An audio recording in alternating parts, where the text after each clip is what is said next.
ধর্ম মন্ত্রণালয়, Islamic foundation এবং জাতীয় চাঁদ দেখা কমিটির দৃষ্টি আকর্ষণ করে আমি আমার মাল্টিমিডিয়া প্রেজেন্টেশন উপস্থাপন করছি। আমরা কেন এই সংবাদ সম্মেলন করছি, এটার প্রয়োজনীয়তা কি? আমাদের জাতীয় চাঁদ দেখা কমিটি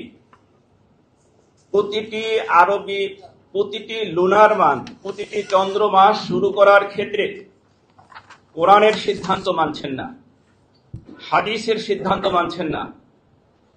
ইসলামী আইনশাস্ত্রের 1350 বছরের ইতিহাসে হানাফি, মালিকি, হাম্বলি মাযহাবের সর্বসম্মত মত এই সিদ্ধান্ত মানছেন না। প্রতিষ্ঠিত জ্যোতির্বিজ্ঞানের সিদ্ধান্ত মানছেন না। আপনারা শুনলে আশ্চর্য হবেন, প্রিয় দেশবাসী, প্রিয় সাংবাদিক ভাইরা, যে আমাদের বাংলাদেশ সরকারের একটি অন্যতম প্রতিষ্ঠান আমাদের আবহাওয়া অধিদপ্তর, এই আবহাওয়া অধিদপ্তর নতুন চাঁদের স্থানাঙ্ক হিসাবে সিদ্ধান্ত দেয়, সেটাও মানছে না। সেটাই আমি উপস্থাপন করব। আর এই না মানার ফলে প্রতিক্রিয়াটা কি হচ্ছে? আমাদের বাংলাদেশের কোটি কোটি মুসলিম প্রতি বছর প্রথম দিনের রোজাটা ছেড়ে দিতে বাধ্য হচ্ছেন, রোজাটা রাখতে পারছেন না। বাংলাদেশের একমাত্র স্মার্ট সিটি বসুন্ধরা এখন আরো নিরাপদ, আধুনিকতায় আরো এক ধাপ এগিয়ে। শেষে যে শাওয়ালের প্রথম দিনকে রমজানের শেষ দিন মনে করে ঈদের দিনে রোজা রাখতে বাধ্য হচ্ছে। এরপরে ঈদুল আজহার দিন, যেটা ইয়াউমুন নাহারের প্রথম দিনকে দ্বিতীয় দিনকে প্রথম দিন মনে করে একদিন পরে ঈদের নামাজ পড়ছেন, ওয়াজিব তরক হচ্ছে। আইয়ামে তাশরিক, আপনারা সবাই জানেন কোরবানি ঈদের সময় 5 দিন তাকবীর বলি আমরা।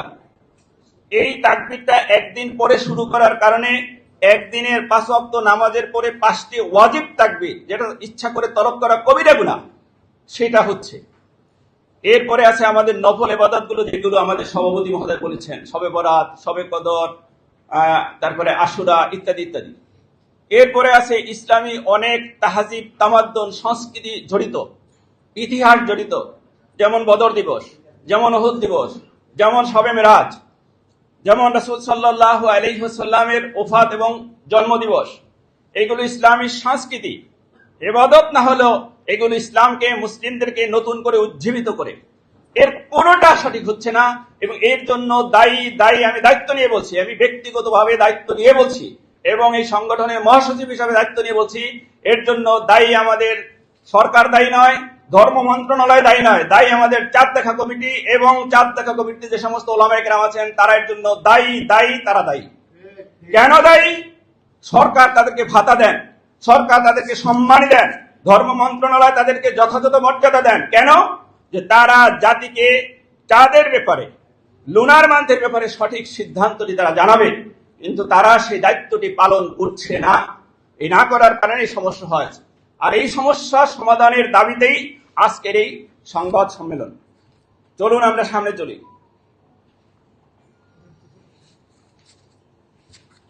এটা একটু বড় করো ইমরান, একটু বড় করো, ক্লাস দাও, বাস।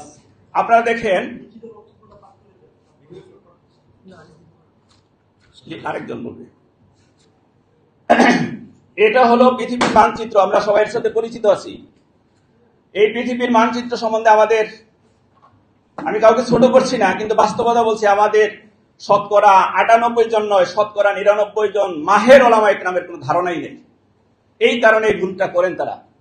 দেখেন, উপরটা হলো উত্তর, আমরা সবাই জানি মানচিত্রের উপরটা হলো কি উত্তর, এটা উত্তর, নিচটা হলো দক্ষিণ, ডান সাইড পূর্ব, বাম সাইড পশ্চিম। দক্ষিণ পৃথিবীতে এই যে আমার স্পটলাইট যেখানে পড়ছে, সাদা সাদা দেখা যায়, এটা হলো নিউজিল্যান্ড। এই কর্নারটা হলো নিউজিল্যান্ডের, এই কর্নারটা সর্বপূর্বের, এই কর্নারটা হলো লিসবন। এর পূর্বে আর কোন স্থলভাগ নেই।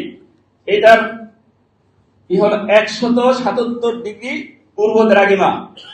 আর পশ্চিম পৃথিবী, পৃথিবীর দক্ষিণ দিক থেকে পশ্চিম দিকে সর্বশেষ এটা হলো পোর্তো নাতালেস। এখান থেকে এখানে সময়ের দূরত্ব হলো 17 ঘন্টা। অর্থাৎ দক্ষিণ পৃথিবীতে মানুষ বসবাস করে ওয়ানলি 17 ঘন্টার মধ্যে। এবার আসে মধ্য পৃথিবী। মধ্য পৃথিবীর এই যে মার্শাল দ্বীপপুঞ্জগুলো, ইন্দোনেশিয়ার পরে যে মার্শাল দ্বীপপুঞ্জ প্রশান্ত মহাসাগরের মধ্যে, এই মার্শাল দ্বীপপুঞ্জগুলো, এরপরে